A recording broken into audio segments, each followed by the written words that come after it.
परमात्मा ही है। जैसे रचना, पालन और संहार। तो रचना में तो अच्छा लगता है और पालन में अच्छा लगता है, लेकिन संहार किसको प्रिय पर होता है? उसके तीनों क्रियाएं हैं। इन तीनों क्रियाओं का परम कारण परमात्मा ही है। कठपुतली कितना भी नाचे, विवेकवान कठपुतली को शाबाश नहीं कहेगा। शाबाश कहेगा क्या? या उल्टा या सीधा, न शाबाश कहेगा न गाली देगा। नचाने वाले पर दृष्टि जिसकी है वो कठपुतली को शाबाश नहीं कहेगा कि भैया ये क्या है, वो पर्दे के पीछे से अंगुली चला रहा है। तो माया का पर्दा डालकर उमा दारू जोशित, दारू कहते लकड़ी और जोशित कहते पुतली, उमा दारू जोशित की नाई समय नचावत राम गोसाई। कठपुतली की तरह पूरा संसार उनकी माया की डोरी में बंधा हुआ नाच रहा है। अगर इससे नाचने से बचना है तो मामे वे प्रपद्यन्ते माया में ताम तरन्ति ते, भगवान की शरण में हो जाए, भगवान का नाम जप करे तो माया मुक्त हो जाए। पक्की बात समझो। इसलिए खूब नाम जप करो, भगवान का आश्रय ले लो। किसके दोष वर्णन करें? तो हम दूसरे को क्या बोले?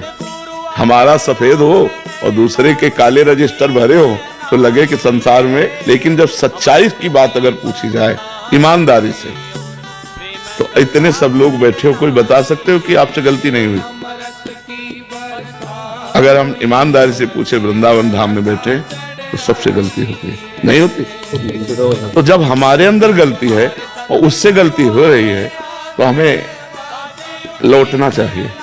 बुरा जो देखन मैं चला, बुरा न मिलिया कोई, जो दिल खोजू आपनो तो मुझसे बुरा नहीं। तो हमें लगता है कि हमें अपने हृदय को पवित्र करना चाहिए, जिससे हमारी दृष्टि पवित्र हो जाए। देखो गोस्वामी जी की दृष्टि पवित्र हुई तुलसीदास जी महाराज की, तो क्या कह रहे हैं? सिय राम मैं सब जग जानी, करो प्रणाम जोरी जुग पानी। सब सिया राम।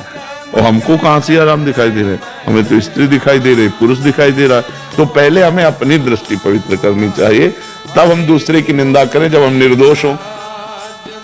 पर समाज का स्वरूप बड़ा विचित्र है कि अगर हमारे 100 दोष हैं तो क्षमा, तो तुम्हारे 1 दोष हो गए तो अब क्षमा नहीं। ऐसी प्रबल भगवान की माया है।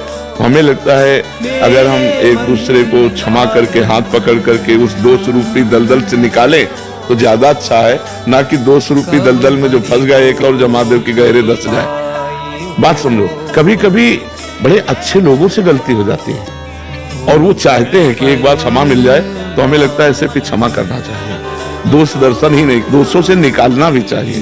अब कुछ लोग होते हैं जो दोषों को अपना व्यापार बना लेते हैं। दोष करना क्षमा मांगना, दोष करना क्षमा मांगना, वो तो बात अलग है। लेकिन कई बार ऐसे निर्दोष लोग भी होते हैं जिनसे दोष बन जाते हैं